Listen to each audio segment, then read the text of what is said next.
real quickly, you mentioned 200 homes. Is that here in Trumann, or is that just over? Okay, here in Trumann. Thank you. In the event that we do not make that threshold, how quickly would those state funds roll in to help with the disaster relief?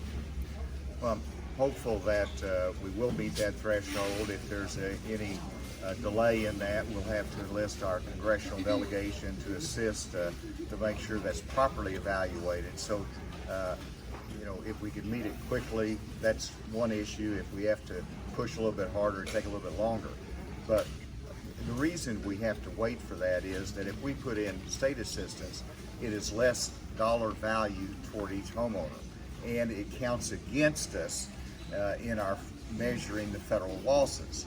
And so it's sort of a catch-22. I hope that they can correct that system, but I'm anxious to get this money out. We have some money that's set aside that we have access to from a state standpoint, but we want to make sure that we can maximize the opportunity for the homeowners by going with the federal assistance first. Governor, Arkansas always comes together. We saw it during the floods. We've seen it in other minor natural disasters too. What is it like for you as the governor of the state to walk in and see how this city has come together through this? Well, it's amazing, and I expect that of Arkansans. But I think back to even the night of the tornado. I mean, it's not, 5 days later that they come to work. It is the next morning. It is immediately, particularly when people are injured and we're searching. So the volunteers are there immediately, the first responders, and then the community comes, and then it becomes an organized effort. And it's exciting to me to see the young people. It sort of brings back a memory. When I was in high school, we had a tornado that hit our community, and young people learn a lifetime of giving in these kind of circumstances. And then, to see volunteers that are here from North Carolina and from Florida, from across the state of Arkansas, and they're here, experienced, organized. They're providing emotional support as well as doing all of the tough stuff of doing from laundry to cooking. It's just the most amazing thing about people, that they're willing to disrupt their life to help others. That's, to me, America, and it is Arkansas. When you've been touring these damaged areas and you meet some of these Arkansans who have lost everything in the tornado, what have you been saying to them? Well, I'm listening, first of all, and I like hearing the story. And then, they're really expressing the heartache. I mean, they're tough and they're resilient, but they also understand that their life has been disrupted around them. They've lost memories, and that hits you emotionally. And so all you can do is just share that moment with them.